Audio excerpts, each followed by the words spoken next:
Hala da, eta orain dela 3 urte, Tuvaluko gobernu buruak egin zuen, bakizu zer den COP26, horietan elkartzen dira gobernuek, esateko klima aldaketari buruz, zer nolako neurriak hartu behar diren.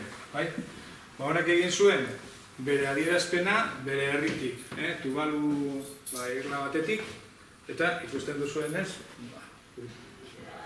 adierazteko zeintzuk diren artxipelago horren arazoak. Eta ez bakarrik artxipelago honetakoak, baizik eta beste artxipelago eta irla batzuk arrisku horretan daude. Bale? Ematen du krisi bat badagoela, ezta? Batzuk gogoratuko duzue diska hau, Supertramp, orain dela urte batzuk, bai? Eta ditzen zen, krisi? What krisi? Krisia? Ze krisi? Zer emote? Bai? Irudia oso adierazgarria da, ezta?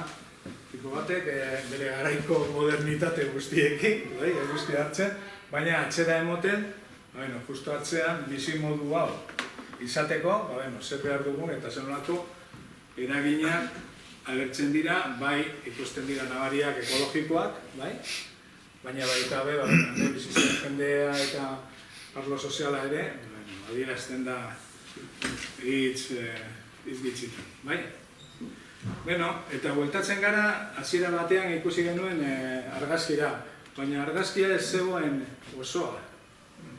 Osea, amerikanoen bizimodua, bai, onena, altuena, baina ez guztientzako. Eta hori, zer dela eta?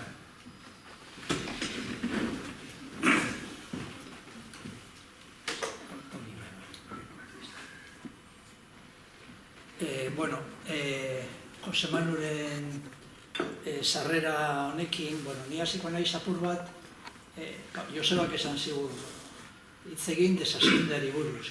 Desaskundeari buruz hitz egitea oso gai komplexua da, harimutur pilo bat dauzka, ertz pilo bat dauzka, eta orduan pentsatu duguna izan da, behintzat hitzaldi honetan, desaskundeari buruzko ikuspegi orokor bat emotea. Beste kontu bat da, gero igual, zuk esan dozun moduan, beste hitzaldi batean ikusi daitekena da, hori zelan aterrizatu aldan, eta herri bakoitzean ze politika zehatz erabili daitezken, hori martxan ipintzeko gu horretan eskara sartuko gara. Bakarrik ikuspegi orokor hori emoten saiatuko naiz. Eta, hor agertzen ikusten dozue, lehenengo diapositiba horretan agertzen den galdera, apur bat, sarrera bat, eta, bakarrik komentatzea lehenengo gauza, diskurso ofizialetan ez ikusiarena egin arren, datu eta ikerketa zientifiko ugari daude esateko, baliabide natural ugari eta itxuran agortezinak ziren arotik, mugak, muga energetikoak, muga mineralak, gero eta presenteago egongo diren aro batean sartu garela. Eta hor diapositiban ikusten dozue muga energetikoena, eta ikusten dozue hor eskema bat, eta hor ikusten dozue hor agertzen dira datu batzuk, eta agertzen dira data horrekin gailurrak, eta gailur horiek izango lirateke, hori eztabaidan dago, data zehatzak zeintzuk diren, hor ikerlari honen arabera horretxek planteatzen ditu, baina hor esaten duena da, gure gaurko gizartean oinarrizkoak diren erregai fosilen gailurra, datak, zeintzuk izan daitezken, eta horra agertzen zaizue, ikusten duzue petrolioa, ikatza, gas naturala, agertzen da uranioa ere, uranioa lotu energia nuklearrarekin, eta, bakarrik esan gauza bat importantea da, erausteko gailurra da erausteko ahalmena jaisten den unea. Ez dago esan gure urte horretatik aurrera jaztanik petrolio egongo. Esan gure da ataratzen dan petrolio urte horretatik aurrera izango dala lehen ataratzen sana baino gutxian. Hori da. Eta muga energetikoak esaten dudan bezala hor, ipini daitezke ere muga mineralak, adibidez, gertatzen ari da kuprearekin, gertatzen ari da fosforekin, eta beste elementu klabeak direnak gure gizarte honetarako.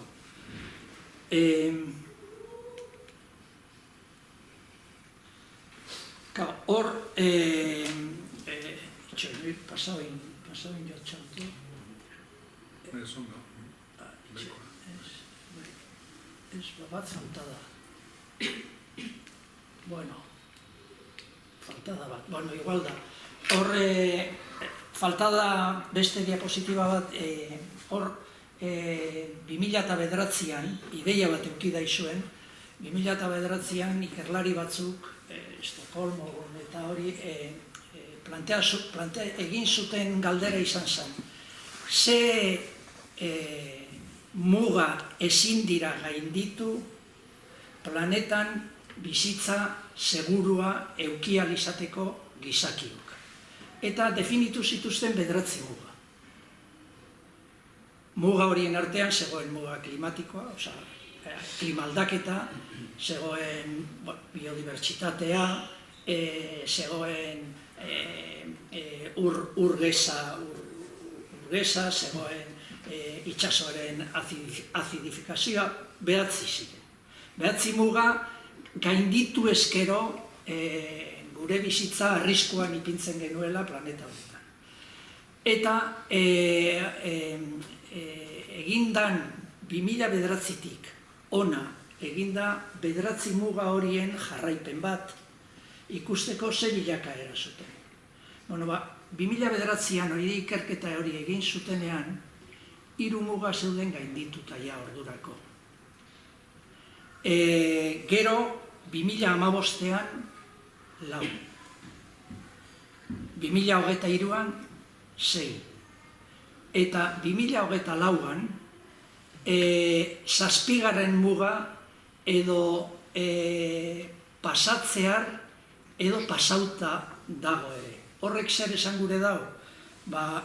Esan gure dabena da, nik aipatu dudana, mugak gertatzen ari dala hori, gero eta ondatuago, gero eta auskorrago dagoen planeta batean, ekologikoki, gero eta egoera zailagoan dagoen planeta batean gertatzen ari dala, eta 9 muga hauen bilakaera hori nabarmen adierazten dago. Eta muga horietako bat, da hementxe daukasuena. Hau da, ezagunena, igual, gehien berbaitzen dana, muga klimatikoarena, eta 2015an, Jose Manuk esan dabena hori COP horrek elkartu ziren Parisen, eta Parisen elkartu ziren eta planteatu zuten. Ze planetaren batezbesteko temperatura igotzen ari zela hori frogatuta zegoen, baina asuntoa zen, klima aldaketa katastrofiko batera ez iristeko, zein izan beharko litzateke gainditu beharrez dugun muga hori. Zein izan beharko litzateke gainditu beharrez dugun langa hori. Eta planteatu zuten. Aurre industrian, 1880 inguruan, ustotari naiz buruz esaten, baina hortxe gutxi gora bera. Zegoen planetaren batezbesteko temperatura, konparatuta orain daukagun temperaturarekin, esan zuten, saiatu behar gara 1,5 gradotik ez pasatzea. 1,5 grado gehiago ez izatea. Munduko meteorologia erakundeak aurten, atara da ben txosten batean, adierazten zeban argi eta garbi planetaren batez besteko temperatura aurten izan dela 1,49 altuagoa. Hau da, 1,5 pasatuta. Urtarriletik urrira artekoa izan da epe hori, eta hori ezin da hartu ja pasau dala, hori ikusi behar da, aurten zelan amaitzen daben urteak, eta ikusi behar da, ia hurrengo urtean ere hori mantentzen den.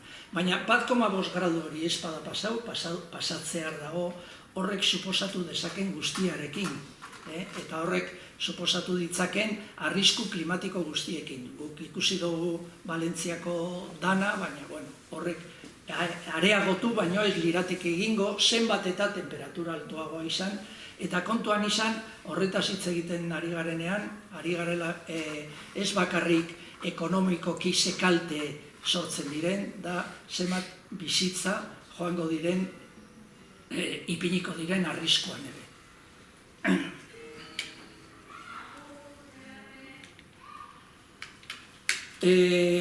Hor, nik uste dut aipatu dizkizuedan gauzekin gauza hori kontuan hartuta, evidentea da planetaren mugekin talka egiten ari garela, eta larrialdi egoera batean gaudela. Eta ez bakarrik larrialdi klimatiko batean, ikusi dozuenagatik, baita ere larrialdi orokorrago batean, larrialdi ekologiko batean.